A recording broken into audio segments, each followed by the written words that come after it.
In today's over-communicated, hyper-competitive market, consumers get bombarded with products and their ads on a daily basis.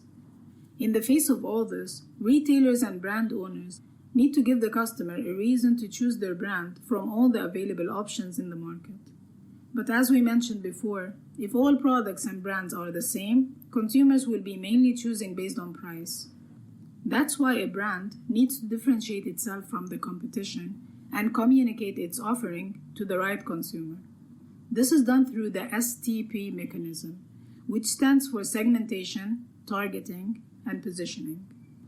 That is, identifying the right market segment for the brand, targeting this segment with the right products and offerings, and positioning the brand in a way so that the right target segment can identify it and go for it. If the company can excel at positioning, it can work out the remaining of its marketing planning from its positioning strategy. So let's find out what positioning is all about. According to Kotler, positioning is the act of designing the company's offering and image to occupy a distinctive place in the mind of the target market. A good brand positioning helps the overall marketing strategy by clarifying what the brand stands for, what is the value it gives to the consumers, and how it does that. It's important to understand that positioning is not what you do to your product, but rather what you do to the mind of your target customer. It's how you position your product in the mind of your consumer. The result of your positioning, if done right, will be a customer-focused value proposition. In other words, a reason why your target consumer should buy your products. I'm going to make an exception here and use an example from outside the retail industry, but because this is one of the most successful positioning campaigns known in marketing, so I want to make sure you will know about it. In the car rental market, Hertz was the dominant established player. When Avis entered this market, they were facing a challenge. We are not number one, and we are coming up against a huge competitor. So they came up with a brilliant positioning strategy that actually worked and paid off. Let's first watch these two ads from the campaign and come back. This is Jeff Nadir's Avis Trying Harder moment.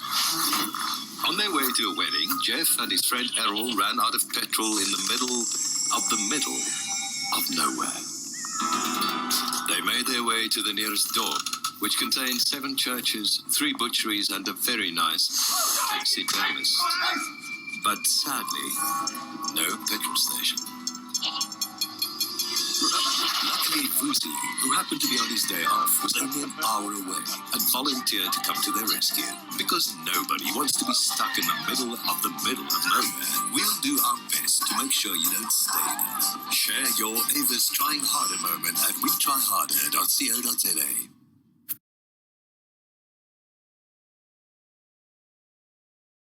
Mr. Heidel. Yeah.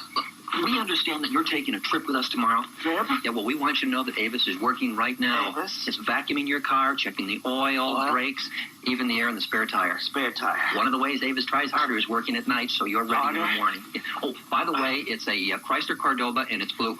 See you in the morning. See you in the morning.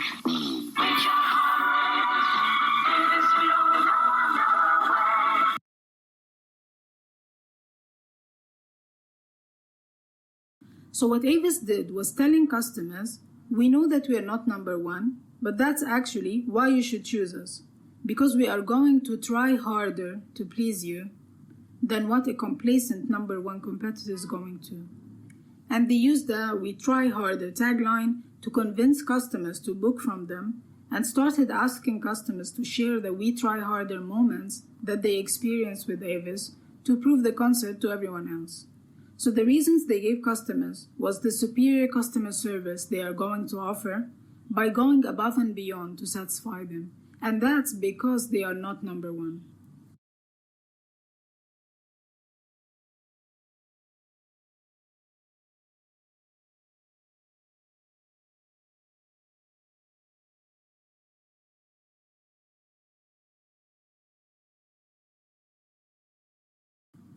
In order to position a brand, you need to first define the frame of reference for this brand. This frame of reference includes the other brands that compete with you on the same target customer. This requires determining the category membership of your products. To which category does your product belong? And based on that, the competition will be the other brands playing in the same category or the close substitutes for this category. As we've seen in the consumer behavior course, consumers go through a buying journey, and during this journey, they start identifying the alternatives and comparing between them.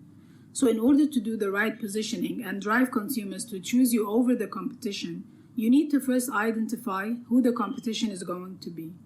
In many cases, the brand might deliberately choose to position itself among a different type of competition, which will give it a better advantage and put the product in a different place in the minds of the consumers. For example, DiGiorno is a frozen pizza, but instead of putting the product in the frozen pizza category, the brand has chosen to do this instead. Pizza! Delivered! It's not delivery, it's DiGiorno. Oh, it's still hot. Delivery guy must have flown here. Nobody flew anywhere. It's not delivery, it's DiGiorno. DiGiorno? DiGiorno Rising Crust Pizza is a whole new kind of frozen pizza. Its crust rises and bakes up fresh like pizzeria pizza. Oh, tons of toppings, too. I hope you tip the guy. Yeah, $50. What? You're so cute. Stop it. For fresh baked pizza at home, it's not delivery, it's DiGiorno. DiGiorno has chosen to position itself among the delivery pizzas by using the tagline, "It's not delivery, it's DiGiorno." By doing this smart positioning move, DiGiorno was highlighting its freshness and superior taste over other frozen pizzas. Of course, it has to support this claim by actually producing a superior product with a rising crust and good ingredients. It has done this because it understood how consumers shop for pizza and how they perceive and rank the different options on the market. Typically, when someone craves a pizza, the top options and the more superior ones in their minds are the fresh ones that come from pizzerias. Beneath those come the frozen ones that people go for due to many different reasons, and one of them could be that they are more affordable. This positioning has actually elevated the brand in the minds of consumers, and the brand became a frozen pizza leader at that time, reaching $382 million in sales in 2002.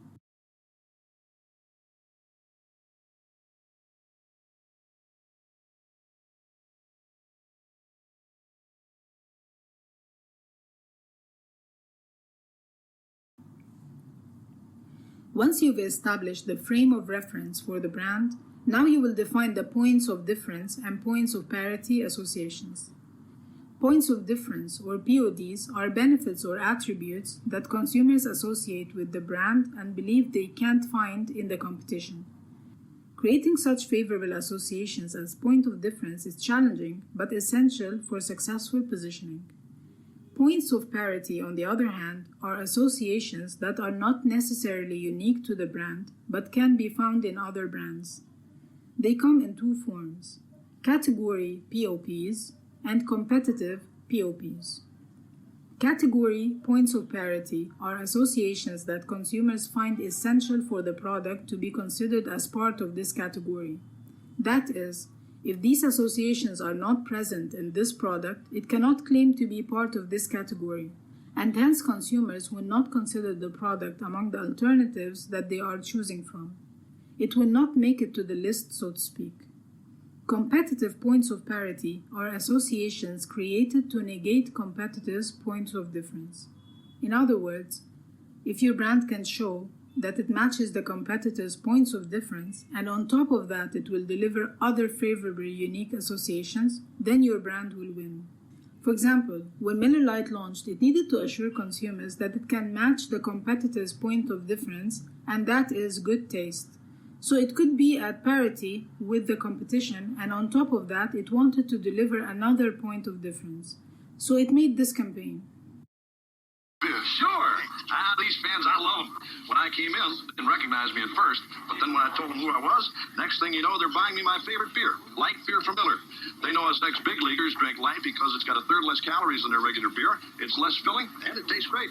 Thanks. Hey, it's a pleasure to buy a beer for a great pitcher like Whitey Ford. So I lied. Light beer from Miller. Everything you always wanted in a beer, and less. Hey, Whitey, I thought you were a lefty. Oh, that's right. everything you wanted in a beer and less. So you want good taste in a beer. This is the point of difference of the competition, and this has been matched by Miller Lite. So it's now a competitive point of parity.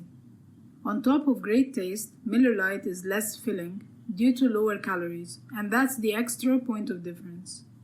Achieving such parity is not done by only claiming a certain benefit or attribute, but actually a sufficient number of consumers need to agree that this product is actually equal to the competition when it comes to this point. For example, light beers are assumed to taste bad. So in order to achieve parity on taste, the company needs to actually make a formula that ends up tasting good and gets as much consumers to agree that it tastes good.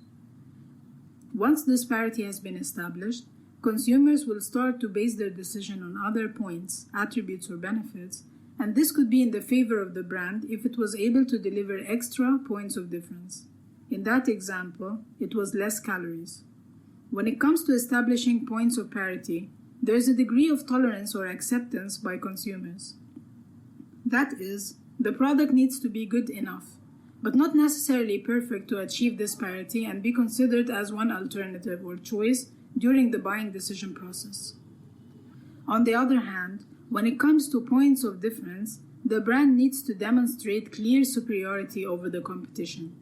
Otherwise, it's not considered a point of difference by consumers. For example, if a retailer claims that its point of difference is delivering the best customer service, then consumers need to be convinced that it delivers the best customer service in the market. If its point of difference is best prices, then consumers need to be convinced that no other retailer offers lower prices. Otherwise, it's not considered a point of difference.